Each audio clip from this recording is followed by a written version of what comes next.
Hello and welcome to Chatter Cave, where we discuss everything from movies, TV, to video games, to whatever the fuck we can think of. I'm your host, Drunk King Thomas Hughes, and I'm once again joined by Lickler, aka Joshua, who I'm pleased to announce will be my full-time co-host after a great first podcast last week.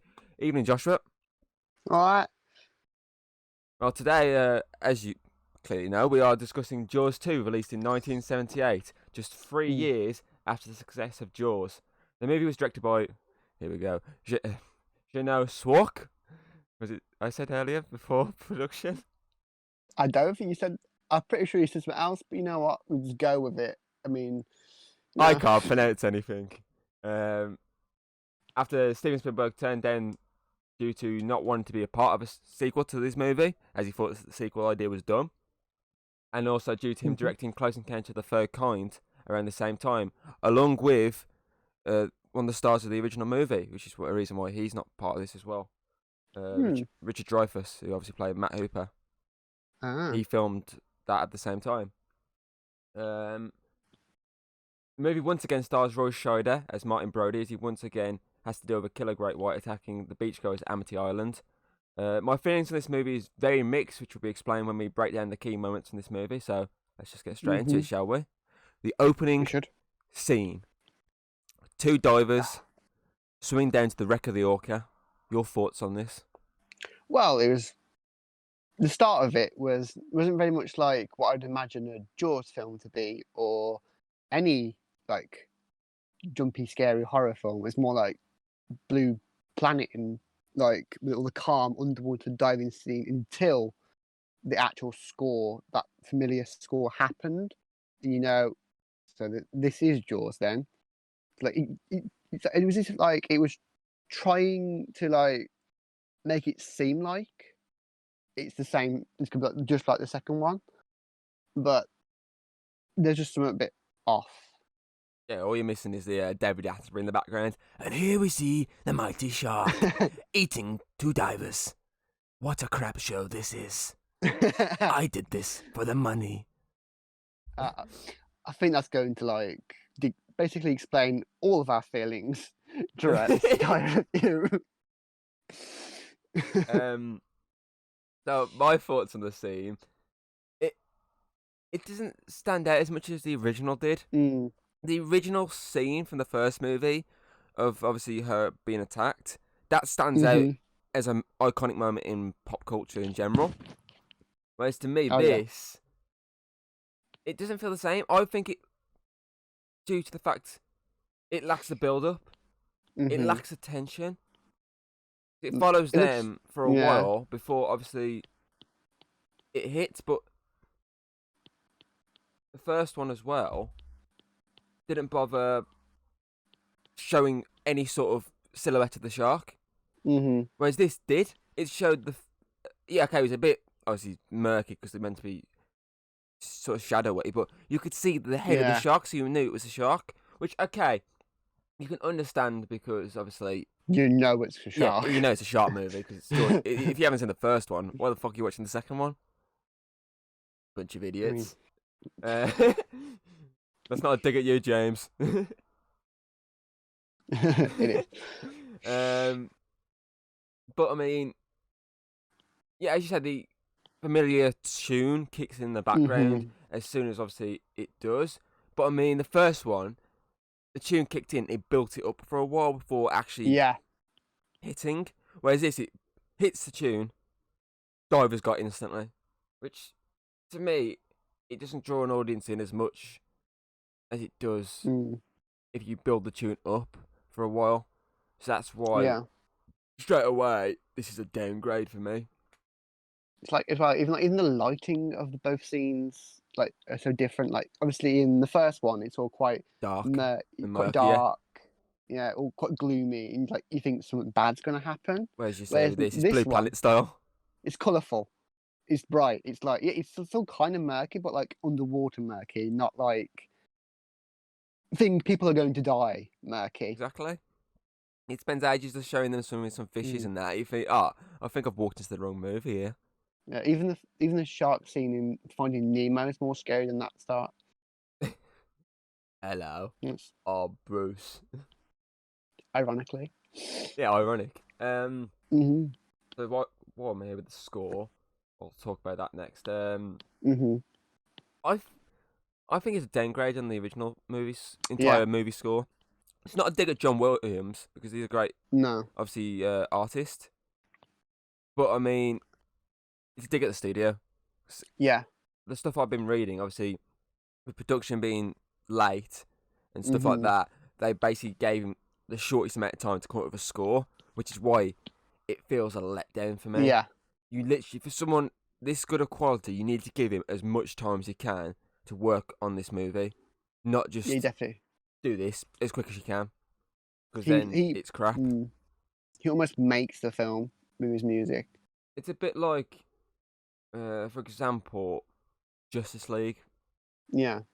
They reuse a lot of Danny Elfman's old scores, so all the Hmm. Batman music was just the Michael Keaton Batman music, just slightly Hmm. made newer, which is just a pile of crap. Why would you want to just reuse the same thing? Yeah. It's meant to be a character entirely, so why would you use the exact same music? Whereas like Avengers, like each that classic Avengers scene is always altered so much that it feels like got the same familiar feeling to it, but each one significantly different, matching each tone. Exactly. Obviously, Uh, Endgame being more epic and yeah, with portals. Infinity War being quite so sombering and sad, but also has that like moment of Thor Action, being great. yeah. So back onto topic. Hmm. Reintroduction of the Brodies. So this is a positive for me for the fact it brings the same characters back again. Yeah. And it Like, adds a bit more to their story. mm, Which, okay, fair enough. You didn't need to because this is a mm, sequel that never needed to be made. But it still gives you more chance to be with these characters. yeah. But as sort of wrote down here, the Hmm. negative of this is there's only so many times you can see the same group of characters getting attacked by a shark Oh yeah, definitely. over and over again. Until it gets a bit like comical. Exactly. Which obviously it does in the later sequels. Oh yeah. Which obviously minus is off Martin Brody, since obviously the actor would not probably want to come back after this one. Poor guy. Good job of him, I will say that. Yeah, I think out of all of like of this film, I think he's the one that at least was handled good. Even At least, if he was minus out of the yeah, runtime by the whole kids. yeah. I mean, Which, like, like, he himself is what helped carry the film. At least it wasn't like the worst film ever in existence, but there was at least some things that they ruined with him, but they did good, I think. Which we'll exactly. mention later because these are later scenes. Which is something I've wrote down here, Mm, obviously about him pretty much essentially getting half a film for him, half a film for the other side of the story. Which yeah. is why I've wrote about the negative side of this. This film feels too much like a slasher movie to me. Oh yeah. Even Like. if slasher Mm, movies weren't big till after this, because hmm. I wrote it down about straight up slating it for copying slasher movies, and yet slasher movies pretty much didn't exist till after Jaws 2. Yes. So I made a mistake here, and I apologise. Mm, but it is like too much of kids Yeah, getting killed instead of like what it should have been again, which was him going through like the previous film, the horrors of the previous film, and wanting to get revenge again. And him chasing it down, not the shark just happens to come that's across exactly. boat Power Rangers. Or Voltron. That also It's works all. as a reference. No, but as I said here, as you say, it's following a group of kids getting killed off, which I said here is Hmm. a group of teens being stalked by a killer, which obviously is nothing like the That could be first movie. any slasher film. Exactly, Friday the 13th, Halloween, Nightmare on Elm Yeah. Street, you name it, they've done it. Okay, Halloween came out a Hmm. few months before this actually came out, so again, slasher movies Mm. weren't big till the pretty much 80s. They Mm. existed in the 70s, but not massively. It was coming the Yeah, the 80s 80s. that when they went, group of kids, kill them all. Like every generic film, Exactly, every generic film. every horror film But was as just you kids say, getting killed. if they stuck to the fact of him focusing on him and actually doing in a sense, having him traumatized by the actions of the first movie and showing this different side to him, and then introducing the shark and him going, "I need to kill this now before it even happens again." That would have made a much better movie. It would have made it a bit more interesting and eye-grabbing, rather than, as you say, making a generic slasher movie, but replacing the killer, either supernatural or person in general, with a shark, as you said. Yeah. Which is shite, essentially. Definitely. I mean, I'd rather watch. To me, even Sharknado, one of the worst, weirdest and stupid film. Good film for fun, because it's so bad. But even that, to me, was more entertaining and better than Jaws 2, honestly. I think it's just for the fact that it was more sometimes if a movie's terrible, it can be good. As long as it knows it's a terrible movie, it tends to be a good movie. But if it doesn't, if it thinks it's actually been a serious movie, half the time it's not. That's the issue, because obviously Sharknado, they had to know going into that film it's going to be a bag of shite. But they had fun with what they were given. They gave you entertainment. And look at that, they made 6 movies, which is more movies than obviously Jaws ended up making. Yeah. Which obviously shows the different style of movie entirely. With the same basic premise of shark. Exactly. Would you rather see a shark hunting a group of kids over and over again, or would you rather see a Sharknado, which changes Sharks killing the not plot? just kids, everyone. Exactly, which changes the plot. Because if you think about it, the first one and second one were just basic. It was just obviously you've only seen those two, but it's just the Sharknado obviously forming, people dying. Second one obviously did top it up by making it happen in New York. But the later ones, they had stuff like space.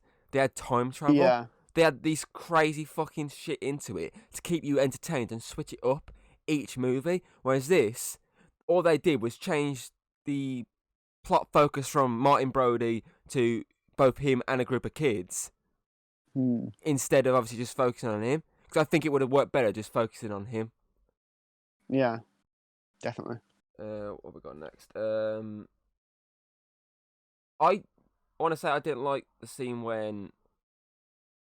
Do you know when it shows the shark first going towards Amity? When it's just like a plain bit of water, then the fin rises. I wasn't a big fan of that. Just after the hotel scene? Yeah, just after the hotel scene. I wasn't a big fan of that. Okay, it's a decent looking visual, but I think, again, you don't want to see the shark. You want it to be teased. Definitely. You don't want to know it's even in the area. Yeah. You want to think, you want to... oh shit, it's here now? Not, oh yeah, we always know it's here. People are going to die.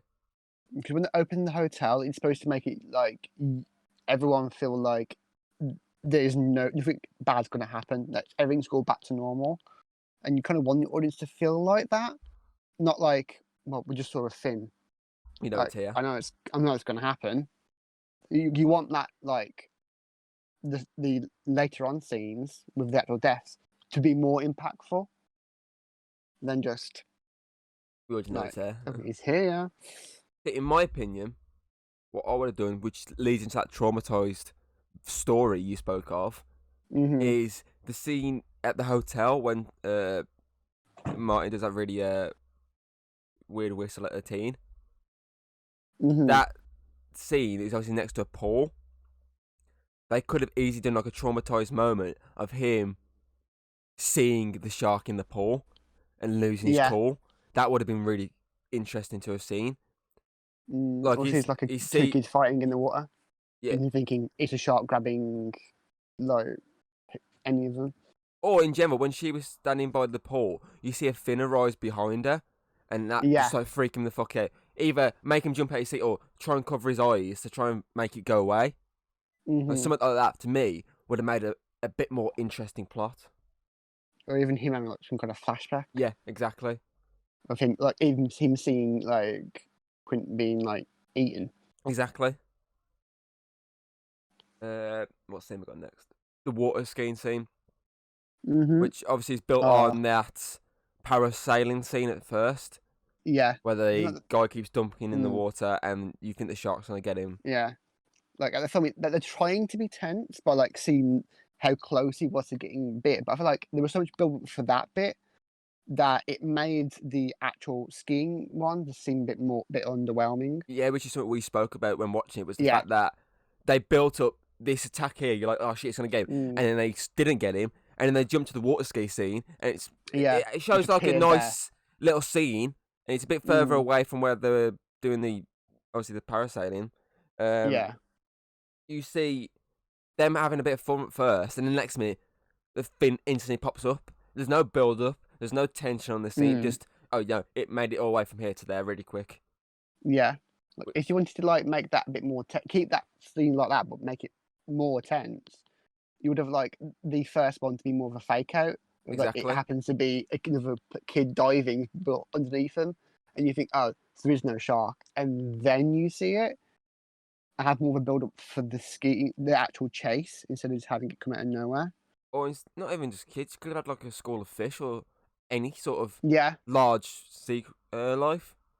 Because they've already shown that obviously, it's the bit you Mm, completely went crazy about, which we'll talk about in a bit, is the orca body. Stuff yes. like that is in that water. So if there's an orca there, maybe there's a dolphin that could have had Mm, as like a tease. And the guy going, oh no, there's some here. And next minute, mm. there's something like that instead of what they did. Something like cute and There's something not doesn't deadly. seem that harmful. But Exactly. mm, And then do a bit of build up with the music and like zoom in over onto the water skier. And hmm then out of nowhere, then bring the fin up and increase the music yeah, tone. Dun dun yes, dun dun over and over again. But as you say, it's obviously a quick and simple kill, pulls straight under.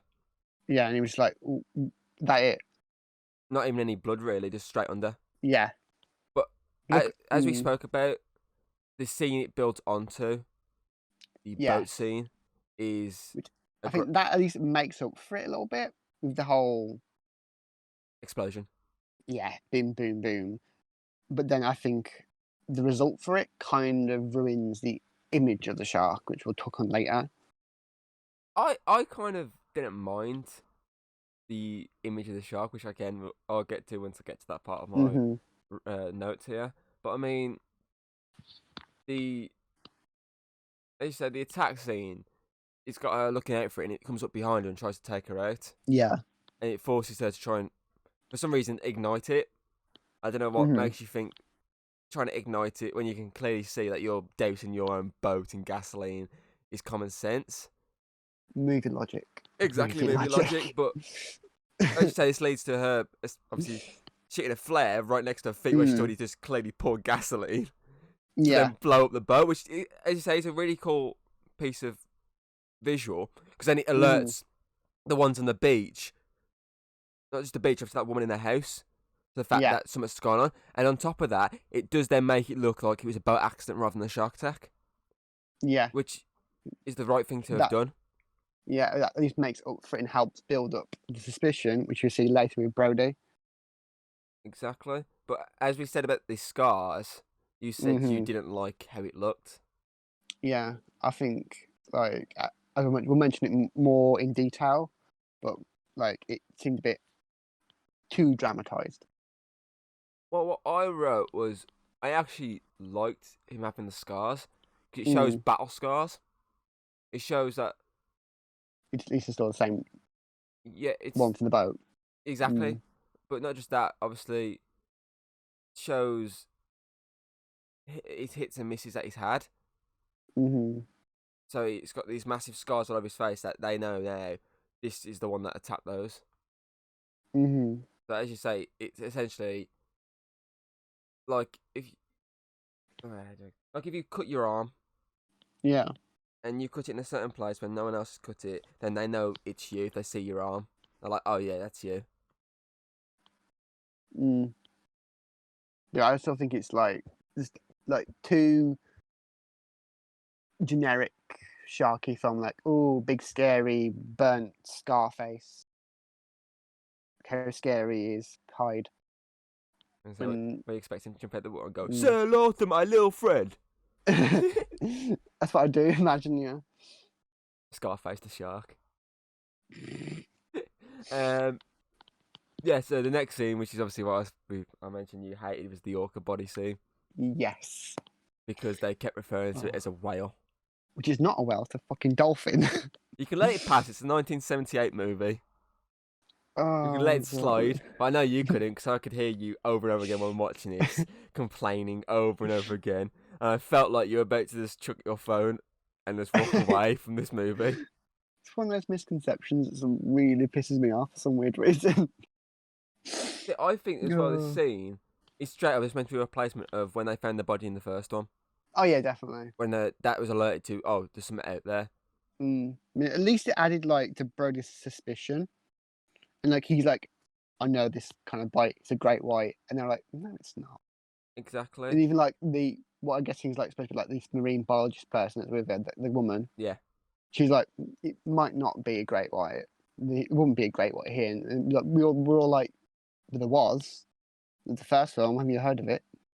Exactly. It does seem like that some of the people in this like town don't even like know that the events of the first film existed at some points. I feel like as well, this scene just didn't have as much impact as the first one's Oh yeah, body definitely. reveal.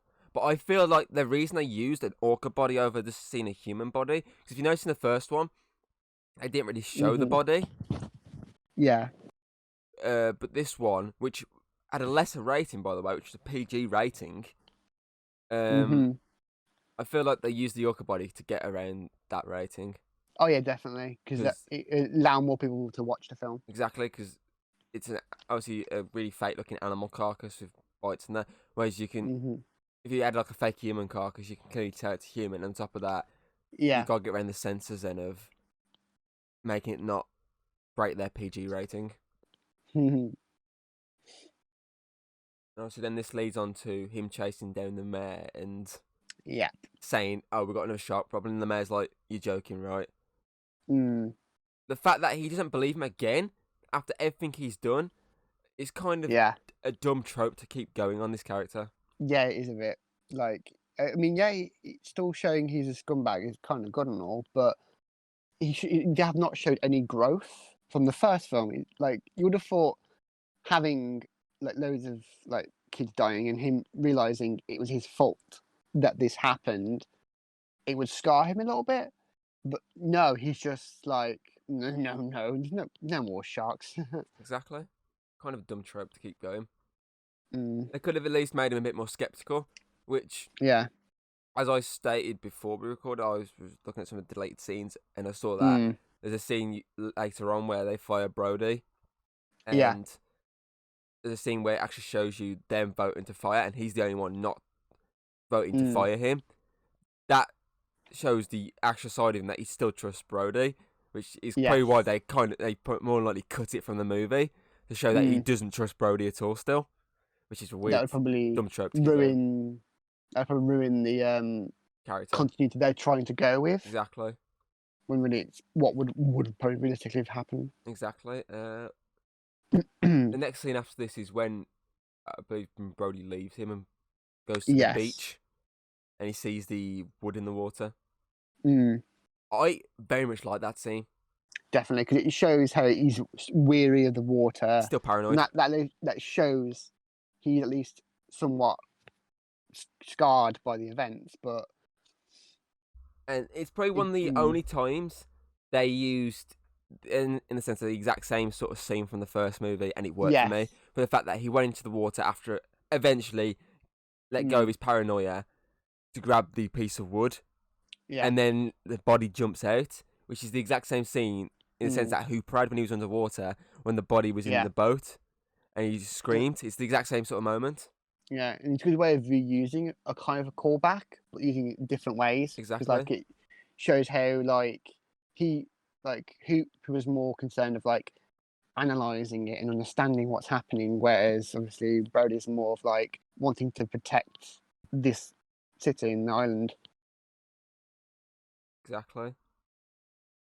Which is kind of it does enough changes to let it slide by just to call back enough it more and still work. But the fact that it changes the time of day from day to night. It Mhm. changed it from out at sea to at the beach, essentially.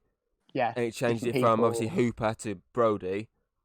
Mm. And but it still has a piece of boat where the body Yeah. appears from, which works for me.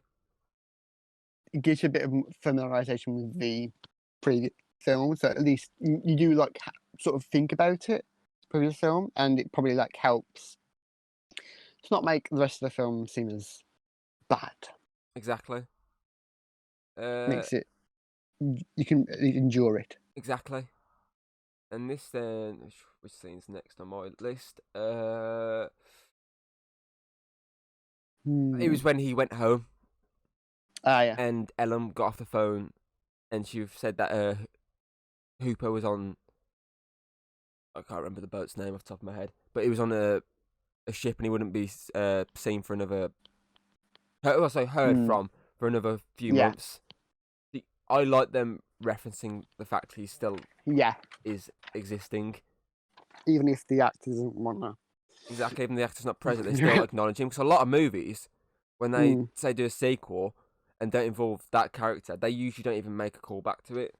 Yeah, they ignore him. But this, they don't exist. When Hooper's on this boat, you can't speak to him for another like 6 months. You can't speak to him till then. And he's like, oh, okay. That just works for me. That sort of moment. So this then after this is the beach scene.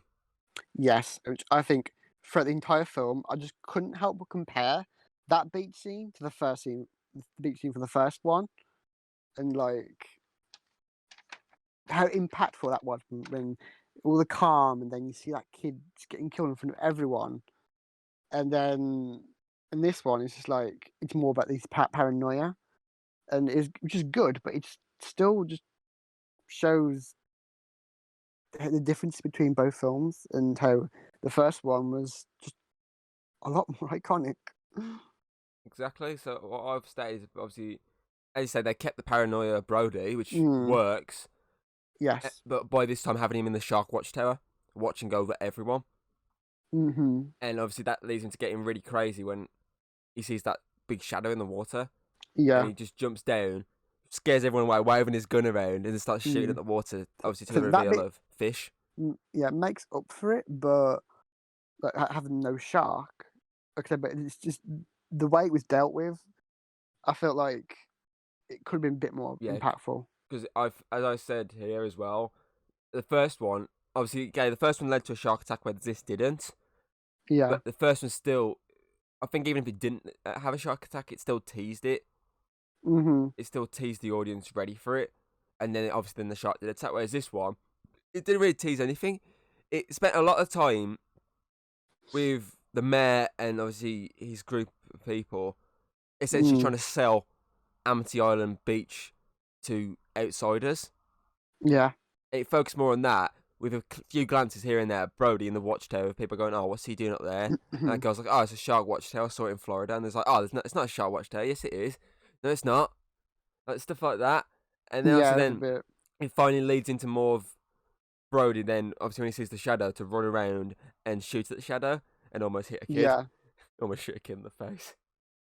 I still kind of wanted the wind to blow that bullet. Like Deadpool style dunk. But it feels like they tried to. Essentially this film feels like you in college with me. Yeah. You're trying to copy my work but change it enough to get around the teachers spotting that you clearly have copied my work. It couldn't be asked to do it. Exactly.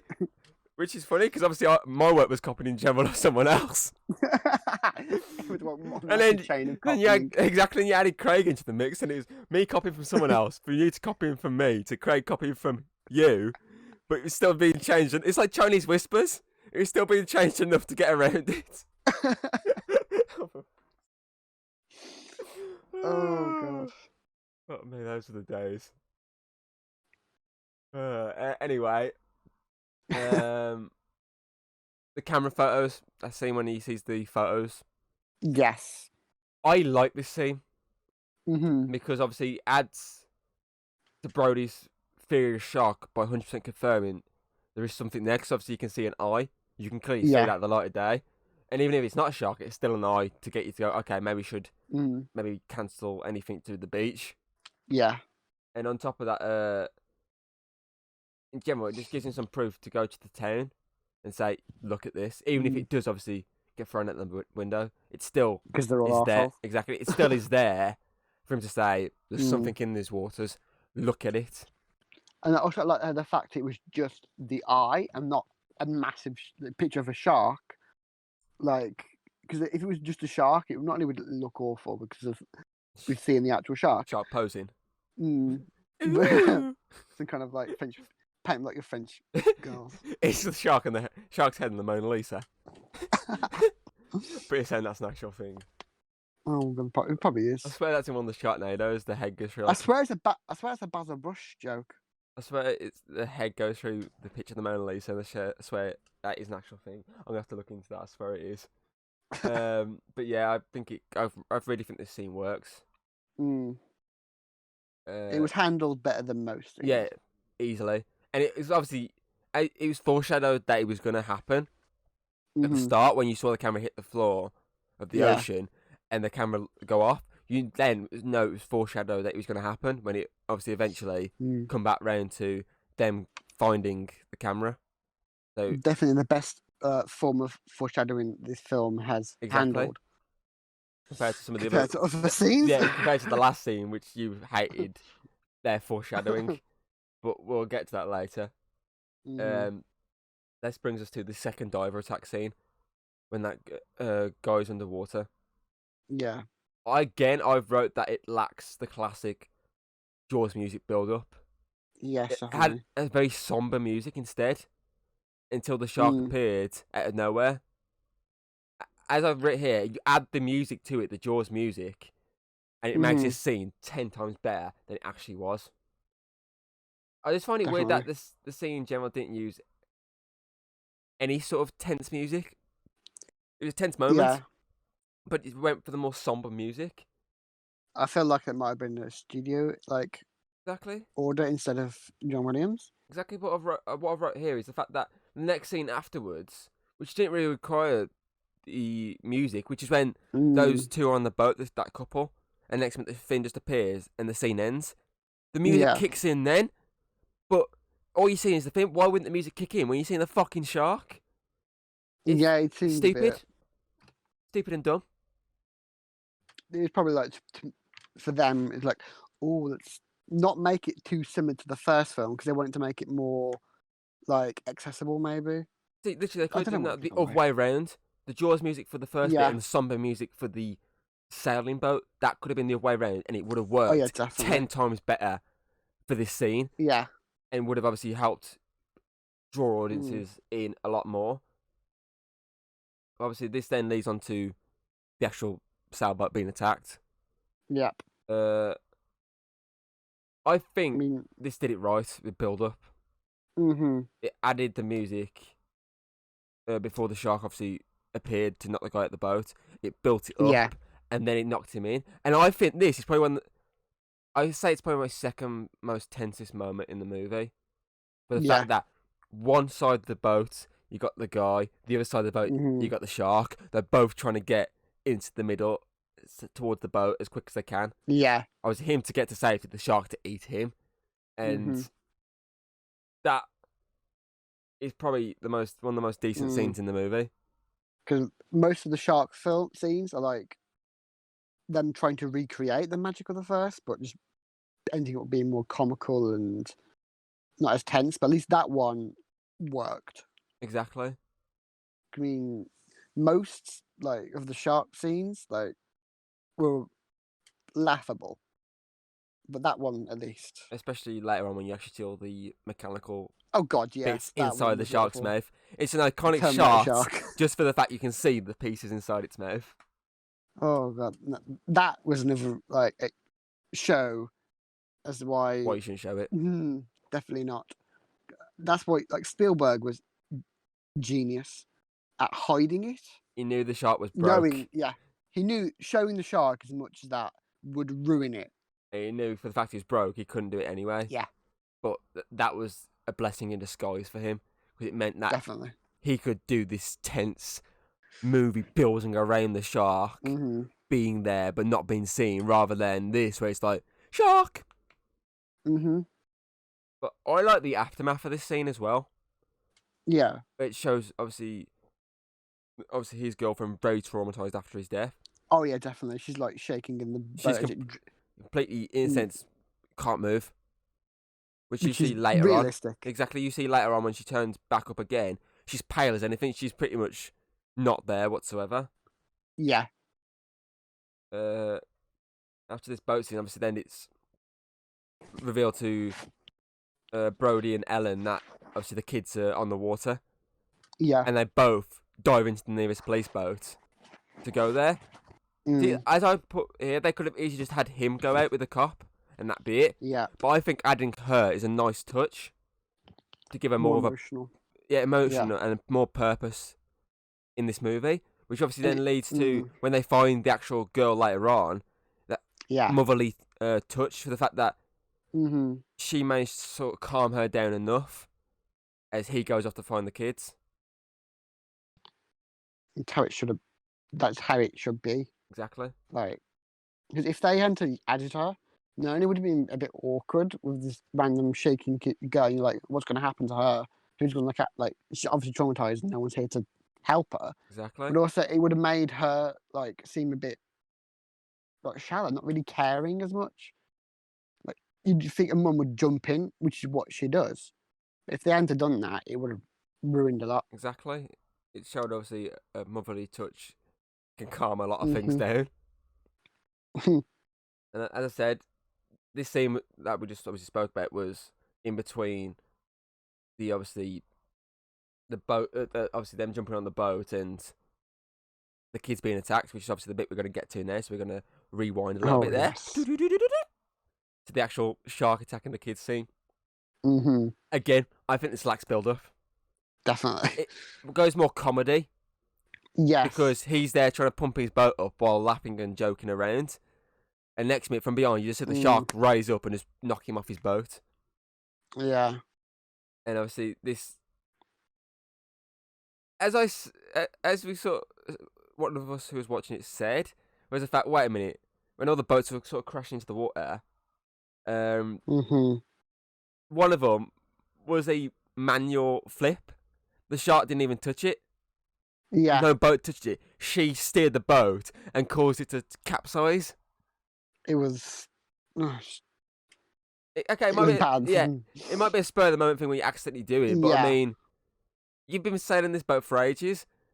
Why is it now in the shark's here? You just pull the sail too much and you go flying off the boat. It seemed more like plot convenience. Exactly, just to get them all capsized and unable to move. Yeah. And obviously, this leads to quite a good moment, in my opinion, which is when Michael's unconscious in the water.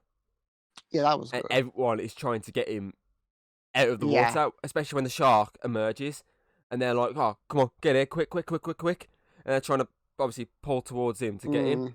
And obviously that's when, as we stated, the mechanical shark appears and jumps to the side of the boat, because they managed to get him in just in time as the shark slides aside the boat and you see everything that's making it work. Yeah. But as I said, that is again another throwback in my opinion for when Michael was in the water in the first film. When the shark dodged him that time, but this time it almost had him. And it's probably again one of the only couple of scenes that it's been remade that's actually been remade good. Definitely. It's not as awful as like a shallow carbon copy than the other like attempts. Exactly. Obviously then post them finding that girl, we get the helicopter scene. Because yes. obviously Martin calls in a helicopter to go and find the kids, and a helicopter does. And I kind of like this scene just for the fact that it gives the kids hope that they're now safe, and then quickly kicks them in the nuts essentially by saying, no, you're not. And it obviously adds more to the scene for the fact that the helicopter manages to rope up to all the boats, and when Hmm. it gets dragged under, its propellers completely fuck up the boats even more than they already were, which obviously makes them more vulnerable. Which is Mm, again another kick in the nuts for them, because they were essentially, yeah, mm. this shark was here, but they were still safe enough. But now this Yeah. helicopter's destroyed a lot of their vessels, as you said, Mighty Morphin Power Ranger vessels. Oh God. um, it's made them a lot more vulnerable for attacks. Mm. But I like the scene in general because you get to see a shark attack a helicopter, Yeah. and it's had this Even if cool it does moment. seem quite unrealistic, Yeah, well, it's which still for me, it's still a cool moment, which I kind of feel like Lake Placid tried to just copy that scene for the fact mm, they did the exact same sort of moment with a crocodile jumping at the water and trying to pull down a helicopter. mm. So I feel like this scene sort of had to have an impact on pop culture in general at times. Or at least B movies. Exactly. Um, Obviously, then after the ships get fucked up by the helicopter, we have another tense Mm. moment for me, which is when Sean Brody falls in the water, Yeah. and you're like, "Oh shit, another kid's gonna die." Here we go again. And then obviously, what Mm. girl who was with him, she jumps in to save him, and save him Yeah. she does, but in the process, she essentially sacrifices her own life to keep him alive, Mm. which I kind of like because it adds more to these kids that they aren't just obviously gonna Yeah. sort of, if he went in, they're not just gonna leave him in there to die. Someone Mm. will actually jump in and try and rescue him. It adds a bit more depth to these characters, Mm. and obviously then, where is it? It adds the same amount of traumatisedness to Sean as it did to Michael in the first movie when he swam past him. Yeah. But I feel like, actually, I wouldn't say.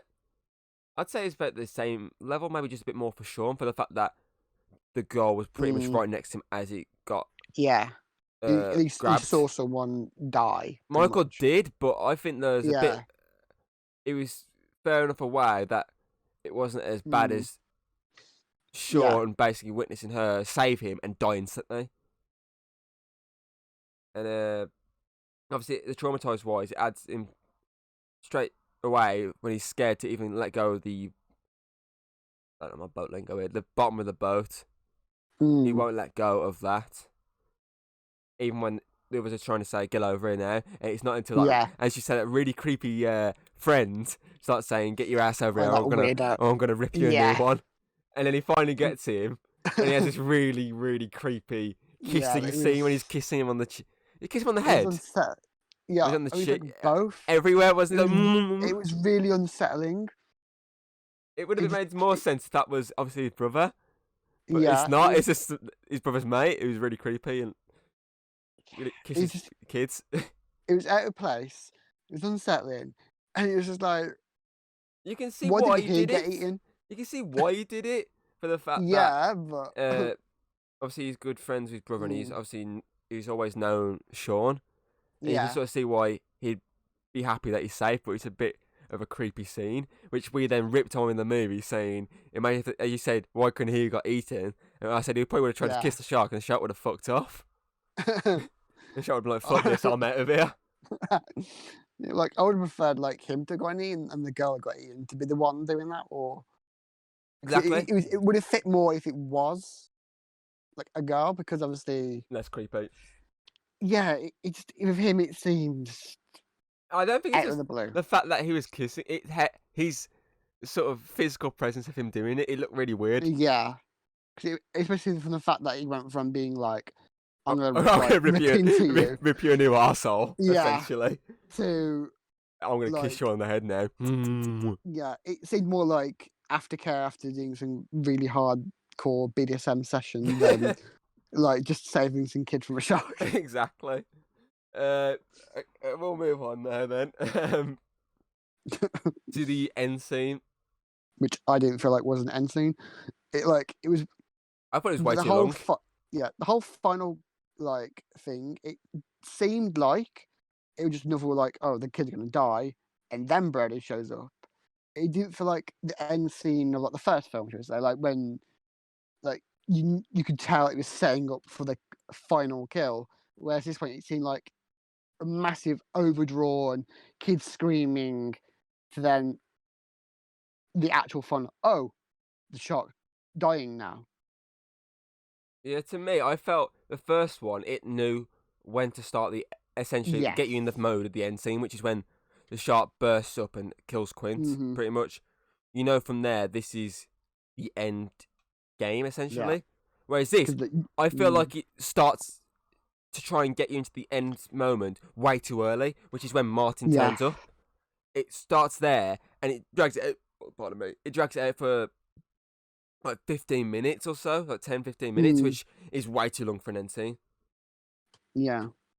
And the fact that again, another carbon copy of Brody versus the Shark, Yeah. it to me didn't capture the same cinematic feel as the first Mm-hmm. Shark's death, or any goodness of some of the other carbon copies in the film, which we stated earlier about obviously the other scenes like the beach scene and stuff like that. Some of it felt as a copy, but felt just right, whereas this to me didn't.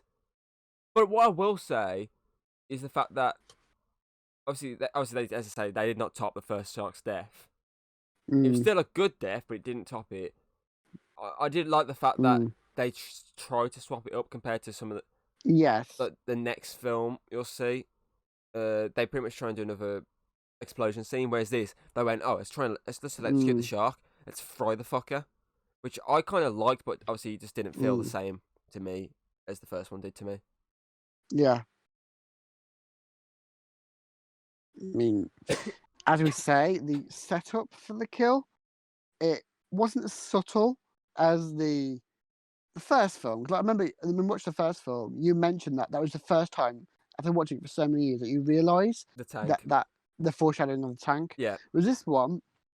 It was like glaring. Oh, look at this massive, gigantic thing, like a wire cable that's being pulled up. I wonder if this is going to be important. Keep looking at it. Remember it. Yeah, but then it pans over onto the Dragging of it off. no, the sign saying high voltage. Yeah. And it's like That straight also away. even made it worse. Like, oh, it's got loads of electricity. What's gonna happen? Exactly.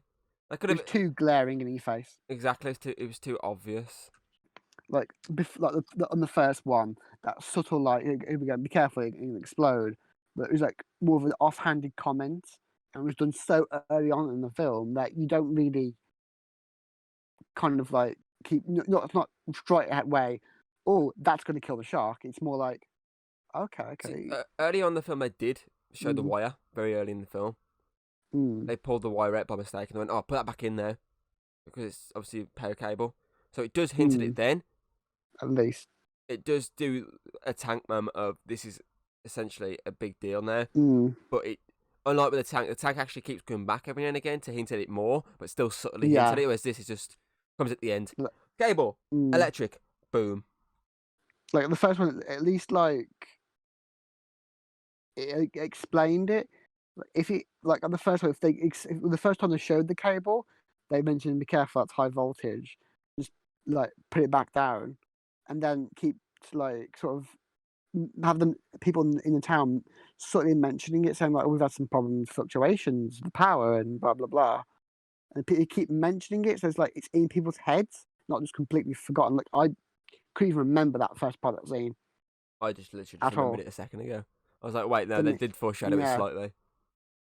But I feel like one thing with this scene is why it doesn't feel as climactic as the first ones. I think it's just down to the fact that, as you said earlier, a lot of the movie doesn't focus on Brody. A lot of the movie focuses on these kids.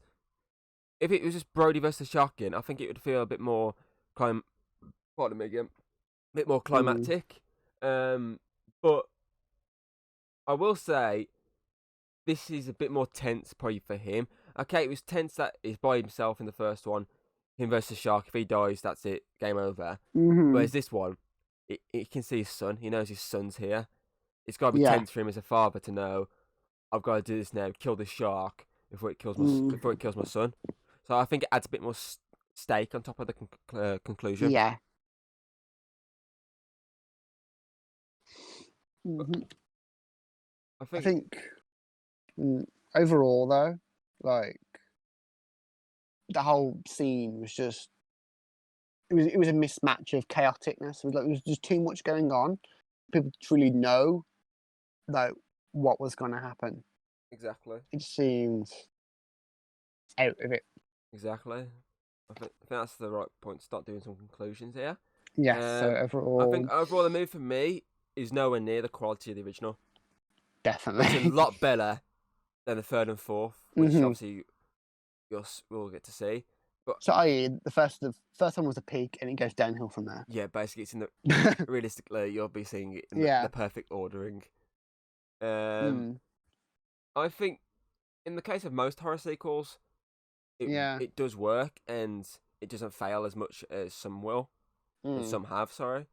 Um, but as a lot of people say, this is a movie that is a good sequel that should never have existed. A hmm lot of people do say Jaws 2, the sequel, that was good but should never have existed. Yeah. And Uh, through watching it, I just felt like it was an average shark film that was just trying but failing to copy Jaws. In that it's supposed to be a Jaws film, it just felt like a different film that was just exactly, like because keep referencing it. the first movie ended perfectly. That's it, no Yeah. sharks done. Whereas this comes out of nowhere, and it's like, okay, why is this even existing? Mm. But I again, this ends with the idea there's no more sharks, and yet they made two more installments following this. I wonder why. Money. Um, but putting a lot of this aside, hmm as I say, it's the best sequel you'll see in the Jaws franchise, That's saying which is something. right. I give it a rating of 6 out of 10, just Yeah, because, my even for all its bad, I still found mm, it a lot of enjoyment in the movie. And I yeah. think 6 is reasonable, and it's just above average. Mm. I think that's my rating too. 6 out of 10. It was an average shark film that I think was carried by Brody. And it's literally just Actor. above average shark Yeah. film. So that's an easy enough Shatter Cave overall rating of 6 out of 10, Yep. which places it straight away into second on the Chatter Cave overall leaderboard. Second out of a leaderboard of two. Exactly, Not really saying much, but exactly. Well, I think it's now time to head over to Dragon's Fun Fact Corner. oh, So we'll head over there. How you doing over there, Tom? Well, I've got some cool facts for you. The movie's tagline of "Just when I thought it was safe to go back into the water" became one of the most famous movie taglines in the history of cinema. Second fact I have is due to the filming taking place in winter, each actor had to suck on an ice cube before each take so they couldn't see their breath. To shoot the scenes from behind the shark's fin, as it approached the kids, a camera operator had to sit on a saddle, which is specifically made for the back of the shark, so we can get a perfect shot. All these facts can be found on International Movie Database if you're interested in more trivia. And that's it for Dragon's Fun Fact Corner this week. So back to you in the studio. Thanks, other me. So, Joshua, Hmm. my question, and it's not that I'm crazy, you are. this week is why do you think a studio would greenlight a sequel to a successful movie even if a sequel is not needed and it's not even signalled because the Mm. ending of the original movie is open and shut? Money. Hello, I like money. That's pretty much it, really. For the studio wise, it's a cash grab. They're doing it for the money. It made a lot of money before, and they're like, oh, there's a thing we could do here. Make a whole franchise, money, and I think a studio wise, but I think director wise as well. It was more of like the completely new director wanted to like jump in on this groundwork that's already made by Spielberg to be like, well, I want a good like director like career. He's doing good. I'm going to use his like original film to try and make me look as good as well. Try and go on the bandwagon of fame that he still cause, and just didn't do anywhere near good as what Spielberg can do. So essentially, as you're saying, is obviously money's one of the big causes. They saw the first one made a lot of money, Yes. so they wanted to do it again with this. Mm. Which this actually became the highest grossing sequel Mm. for quite a while until I think it was Rocky 2 came out, and Yeah. then it obviously was not a highest grossing sequel. It made them enough money, which is obviously why it spurred on the franchise. Yeah. And essentially, this movie was made because they saw people liked a Killer Shark first- movie, Yeah. which is the first one, and were like, let's make another Killer Shark movie. Mm. They could have made any other shark movie, Yeah. new characters and everything. They could have done the exact same sort of plot, replaced obviously a few key elements that recall back to Yeah. the original, and just gone with another shark movie. Okay, it would have been the exact same sort of feel of movie, but I think a lot of people would have enjoyed it a lot more than they did, knowing the fact it's Yeah. Jaws 2. Because they're using the name of Jaws and the To s- character of Brody to to like sell the draw movie. people in. Exactly, to People, sell "Oh, people I'll on the watch that." movie. Exactly, because if you know from the first one, you're like, oh, I remember Jaws. I remember obviously that character, Martin Yes. Brody. It's That like, was a good film. yeah, that's a good Let's go film. watch it. Let's go see it. It's got to be the same sort of type of movie, because obviously back then sequels Yeah. weren't massively known. Back when this Yes, movie came and out, it was Like everyone knows now, exactly. sequels are the worst. You still had sequels, but they were still enjoyable back then. Yeah. Like he's had some of the Frankensteins, one like Bride of Frankenstein, which wasn't really a sequel; it's more of a spin-off. But Yeah. but whereas this, it was like this was probably one of the first major sequels out there. And obviously, then come the 80s with the slasher genre, which you spoke about. They Yeah. then ripped into the sequels, like obviously Friday the 13th. To now, it's got 12 installments, I think it is. Mm. Halloween's got. Here we go. Here's my memory going. 4, 5, 6, Come on, old man. 7, 8, 9, 10, 11 installments. 12 and 13 have been made and are coming out this year and next year. And then you look at all the other ones as well. They've all got many, many installments, and it's very rarely any of the sequels is good. To me, Jaws 1 and 2 is like Halloween 1 and 2. The only two good sequel, original and sequel out there. Okay, they proved it with the new one. That 2 goes now into third place. I'm doing like really weird hand gestures on my desk to signal this. 2's now the third best sequel in that franchise. But it still proves at that point that they were trying to do a cash grab on the idea of a popular movie, which obviously then became a big thing years later with every fucking movie that was made. Like Rocky, as I made the example of, overtaking this movie as the highest grossing sequel. They made one movie successful. Let's make multiple. Sticking with Stallone bandwagon, Rambo made multiple. Yeah. Predator, they made multiple. Aliens made multiple. All this the cash grab. And they very rarely reach the standard of the first movie. The one exception of that those ones I've named is Alien. The sequel Aliens is probably the better movie for me. It's probably my favourite movie. It's probably the only decent sequel that's better than the original, in my opinion. Because obviously Alien and Alien are two different films. Yeah. So Alien is more of a horror, but Alien is more action. Yeah, exactly. It's more 80s action movie, essentially. It completely changes it. As you stated, the first one being more this claustrophobic, tense horror by Ridley Scott, whereas the sequel was an action romp with a bit of horror by James Cameron. Yeah, and it shows how like not all like sequels have to be like the same. Exactly, not cutting. They can be different, have different tones, but still work. I mean, come on, 4-1 and 4-3 are amazing films. But 4-2 tried to copy the same kind of tone the first one, but make it a slight bit darker. It ruined it, didn't it? Whereas 4-3, full comedy, one of the fucking best like ways of reviving 4. Exactly, and that's obviously what's led to the fourth movie happening, and the character becoming more popular again. Yeah, everyone fucking loves 4 now. 4, he was like sort of like, he's alright, but he's too like annoying. And then the third film, and everyone fucking loves 4. It's not just like those sort of ones. It's like many, many, many movies out there which are prime examples of they changed the tone ever so slightly in the sequel, and it's worked. It's very much worked. Sam Raimi's Spider-Man's. Like that sequel is like everyone always like says like the sequel was always better than the first one, which is a big fucking thing because the first one had fucking Willem Dafoe. And We all love Willem you, Dafoe. you will love William Dafoe. Who especially, doesn't? especially after watching John Wick with you. The Fucking amount love- of fucking Spider-Man references you made in that goddamn movie. You just can't not like shout Harry. Especially when that You guy see called Harry Harry. dies. Yeah. Harry! It's hard, Harry. Obviously, we don't talk about the third one in that franchise.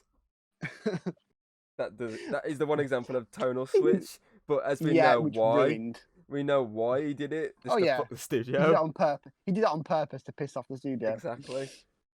But as I say, Let's put Venom into it. Okay, fuck you then. another ruin prime it. example of tonal switch is Mm. Evil Dead franchise. The first movie Yeah, went. how it The worked. first movie went full horror. Mm-hmm. Second movie.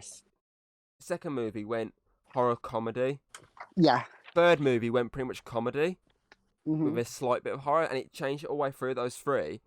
And then the Yeah. remake went again full horror. And for Mhm. me, that franchise is a prime example of a well written and well made franchise. It's only made 4 films. It's a quadrilogy essentially. Yeah. And then they made the spin-off TV series, which lasted 3 series, which Mm. still had a bit of horror, but went more comedy again. And Yeah. for me, that franchise is probably the best example out there. Because, Mm. as I say, if you look at the Alien franchise, eventually they dropped off after 2. 3 was Yeah. quite bad. 4 was a bit enjoyable, but it was bad. Hmm. Prometheus was decent, but it still wasn't the greatest. Yeah. Alien We're gonna Covenant talk about previous. was a bit off that as well. And obviously, the 2 AVP movies were just essentially cash grabs for a Mm. crossover, which everyone wanted. Yeah. And I like those movies just for the fact it's a crossover. You can't Yeah. can't hate a crossover. Unless it's done badly, but Exactly. the good ones are always good. I think Like Supernatural and exactly. Scooby-Doo. That is a great prime example, and I think that's where we call it on this podcast today. Yes. So thanks for joining us, I and join us next week as we discuss Jaws 3D. And this is where shit does go downhill, as stated. But until then, I've been your host, Drinking Thomas Hughes. And I am still here for the money. Please send money. And this has been Chat Cave. Have a jawsome day. Kill yourself, please. That was awful. I spent ages trying to think of a joke, so jawsome was the best thing I had, so have a jawsome day.